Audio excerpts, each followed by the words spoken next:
Well, it's Friday, so we're going to go easy on our daily cancellation. I don't mean go easy as in be nice. I definitely won't be nice. That's one promise I can make and always keep. It's my undying pledge. But I mean, have sort of an easy subject. There's a headline from the New York Post which cries out for cancellation, I think. And I need to do very little except just sort of point in its direction. The headline, How I Hacked Tinder and Dated 15 Men in 21 Days. Now, reading along, it says, with the Tinder swindler, a blockbuster success on Netflix, many women are wary of matching with a man online, but one Australian woman says Tinder is the perfect place to meet Mr. Right and is revealing the simple hacks she uses to maximize chances of success on the app. I'm going to stop right here. There's almost no reason to read anymore. We have all we need, I guess, but let me just say at the outset, first of all, that I'm already canceling this woman and whoever wrote this article simply for the way they're using the word hack. Because somewhere along the line, this concept of life hacks came into existence, and now the internet is pockmarked with 14 billion different articles, guides, videos, different, things giving advice on how to hack various aspects of life. We used to just call this advice or tips. Now it's a hack, because hack sounds more secretive and clever and edgy, like it's some sort of forbidden knowledge. But then the advice, the hack, is often something incredibly basic that everybody already knew, like, here's a life hack. If you don't want to trip while you're walking down the steps, tie your shoes. Or else it goes the other way, and the hack actually offers a more complicated and inefficient way of performing some routine task. So it'll be something like, life hack. Make sure you don't lose your car keys by having them surgically attached to your hand. So the whole life hacking trend is stupid, and it is what I'm saying. And we could cancel just that, but that's not the primary point today. In this particular case, the life hack is a method discovered by an Australian woman for how to, quote unquote, date. I think we know what she means when she says date 15 men in less than a month. Now, I can already tell you how to achieve this goal, if for some reason you want to. I'll give you the step-by-step process for dating 15 men in 21 days. 1, be a woman. 2, have no moral standards. That's it. Those are all the steps. In fact, you could probably hack this hack and remove the first step entirely, which you really have to, seeing as how women don't exist. But really, if you're any sort of person looking to date any other sort of person, you can find an essentially unlimited supply if you have no sorts of standards whatsoever. If you're a warm body looking for other warm bodies, and you are unburdened by any moral sensibilities and have no aesthetic requirements either, the internet will provide you with all the fodder you need. And you don't even need to be a warm body, actually. Pete Davidson is basically dead, and look how well he's done on the dating scene. This is the world we live in now. But then again, I'm a married man. I've never used Tinder. What do I know? So let's go back to the article and see what tips and tricks this woman offers. I'm guessing she offers a lot of tricks. Offers them, turns them, etc. Here's what it says. Helen Chick, who hails from Sydney, says dating is simply a numbers game and boasts that she had Tinder dates with 15 different men during a recent work trip, a 3-week trip to New York City. The serial dater, who has penned the book Sex, Swipes, and Other Stories, divulged how she managed to meet so many men in such a short period of time. Chick declared that everything comes down to time and urged Tinder users not to procrastinate while on the app. She said it's important to get small talk out of the way quickly so that you can meet up in person as soon as possible.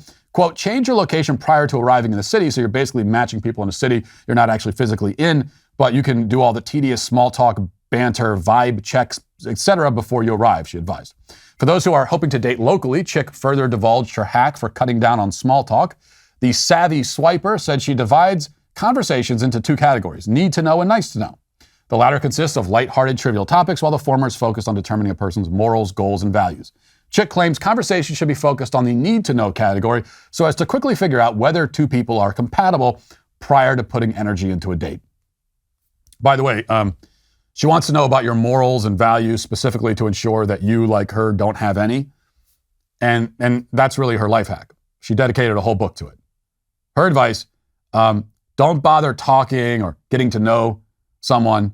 Just cut right to the chase, get in bed with them, and move to the next one. So in other words, it's exactly the two-step process I mentioned at the start. Be a woman, have no soul. In a pinch, the first step can even be skipped. Now, there's one other bit at the very end that you'll find totally shocking. It says, Chick is twice divorced, and she says that fact is a part of the need-to-know category. She always shares that personal information before an in-person meetup. Twice divorced. Who could have possibly predicted? Twice divorced and writing a relationship handbook. That's like me writing a book on fashion tips. And that would be a short book also. Chapter 1, wear plaid, the end. Now, if I may be so bold as to disagree with the multiply divorced relationship guru who collects venereal diseases like they're souvenirs, I would say that the correct approach to dating is precisely the opposite of what she recommends. Now, sure, this does somewhat depend on your goals. If you're an empty, miserable, lonely nihilist who has despaired of love and trust and meaning and now wishes only to use other human bodies like glorified masturbatory devices, screwing the days away until you die alone and cold with no one to mourn you and no legacy to leave behind, then Helen's method is the way to go, no doubt. But if you actually want some kind of joy and you care about things like human dignity, your own and other people's, and if you want to have actual love and happiness in your life, and you want to leave this world knowing that your time was spent in a meaningful way and that your progeny will live on even as you move to the hereafter, if that sounds more appealing, then your best bet is to consider the Helens of this world and the way they approach these things and do exactly the opposite of what they do. You're not looking for raw numbers here. The people you're dating aren't bowling pins that you want to simply lie down so that you can collect the point and win whatever game it is you think you're playing. The goal of dating is to find one person, a person who shares your basic values and priorities, someone who you find physically attractive, that's important also, someone you feel a connection with, and then once you've found that person, that the game's over, you won, move on with them and build a life together in marriage. This means you're not looking to get talking out of the way when you first meet them so you can jump in bed together. Jumping in bed with them doesn't tell you anything about them other than the fact that they're the kind of person who does that. So it actually tells you a lot, which means they probably aren't the kind of person you want to marry. But then again, you also would be the kind of person who does that and means you're the kind of person people shouldn't want to marry. So best to skip that step, or rather to hold off on it until the proper time, which comes within the bonds of marriage, and instead focus on getting to know this individual and who they actually are and what they believe, what sort of person they are. You don't need to know everything. You don't need a list of every quirk, every habit, every last detail.